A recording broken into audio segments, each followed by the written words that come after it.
Même si Geniali n'est pas un logiciel complètement dédié à l'enseignement, vous avez quand même diverses choses qui peuvent vous permettre de faire par exemple des exercices aux élèves. Alors, vous allez ici, donc, dans menu, dans questions interactives, pardon, dans le menu. Et là, vous avez 4 choix dans le plan gratuit et vous en avez 2 qui ne sont pas accessibles parce qu'il faut avoir un plan premium. Alors, vous avez le choix multiple, donc il faut choisir la bonne réponse, le vrai ou faux, ordonner les réponses et le choix de l'image. Alors, je vais vous montrer comment le mettre, comment le paramétrer. Donc, on va faire un test avec choix multiple. Donc, vous cliquez dessus, ça s'insère ici. Lorsque vous l'insérez, vous avez ce volet-là de paramétrage qui s'ouvre. Sur la droite, vous pouvez le retrouver parce que quand il va se fermer, quand vous aurez terminé, vous sélectionnez votre question et vous allez dans configuration et ça se rouvre. Alors, ici, vous avez la question. Donc, rédiger une question avec une ou plusieurs bonnes réponses. Là, vous rédigez votre question. Donc, on va mettre n'importe quoi. Hein. De quelle couleur est le ciel? On s'en fiche. Ah, faute de frappe.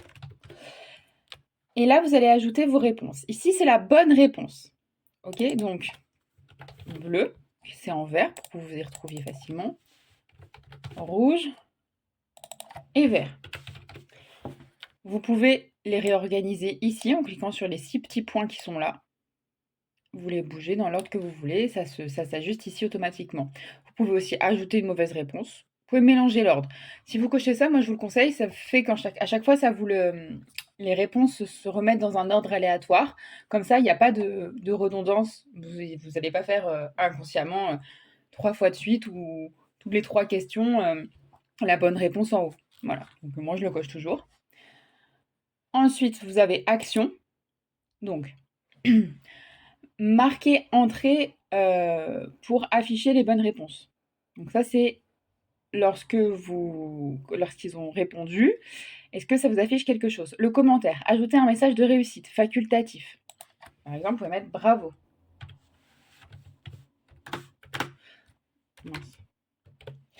Introduire un message en cas d'erreur. Raté. Et ensuite, vous allez dire ce qui se passe quand ils ont terminé. Est-ce qu'ils vont aller à une page précise? Est-ce qu'ils vont rester sur cette page? Est-ce qu'ils vont aller à la page suivante? Et moi, j'ai coché résumé des résultats. Ça s'appliquera donc à toutes vos créations parce que ça, c'est un paramétrage Geniali et pas paramétrage de la question interactive. Et ça vous permet d'avoir à la fin ils ont en fait un récapitulatif de leurs bonnes et de leurs mauvaises réponses. Et là, dans le dernier onglet de ce panneau de contrôle, vous pouvez choisir le style, en fait, le design. Est-ce que vous voulez que ce soit comme ça? Est-ce que vous le voulez en mode sombre, en mode clair, adapté pour les fonds foncés? Par exemple, si mon arrière-plan est foncé, bon là, du coup, ça disparaît. Adapté à un fond clair. Voilà, c'est vous qui choisissez. Alors après, évidemment, vous pouvez le personnaliser aussi.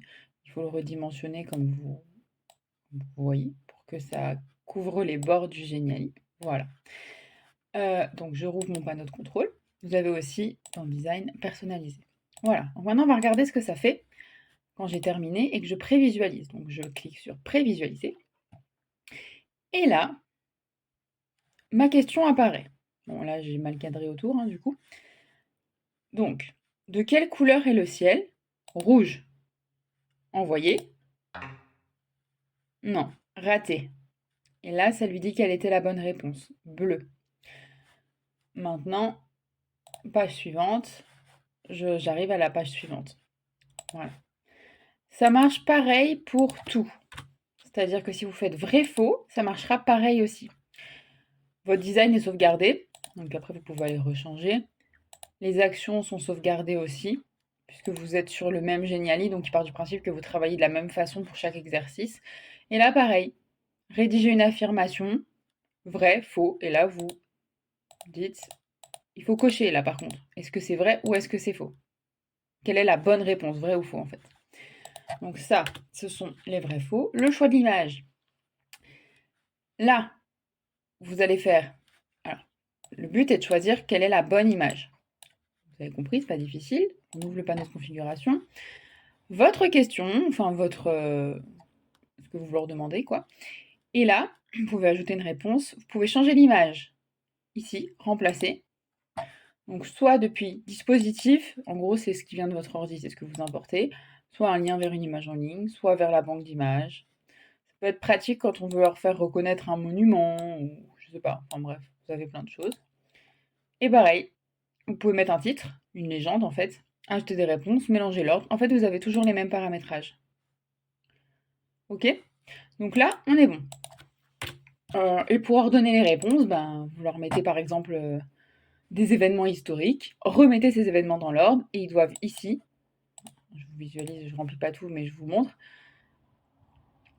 juste là, ils doivent remettre dans l'ordre, et quand ils ont envoyé, bon là, j'avais pas regardé, donc voilà, raté, et là, ça leur donne la bonne réponse. C'est celle-là en premier, celle-là en deuxième, celle-là en troisième. Voir les résultats aux questions, ici, donc ça apparaît pour chaque question. Donc là, j'ai eu 0 bonne réponse, une erreur. Voilà. Ils peuvent les télécharger. Vous pouvez leur dire, voilà, je vous envoie un Geniali avec tout plein d'exercices. Je veux que vous téléchargez le résultat à la fin. Et quand ils téléchargent le résultat, ils l'ont dans leur téléchargement. Ils peuvent vous l'envoyer, vous l'apporter ou tout ça. Vous en gardez une trace du coup.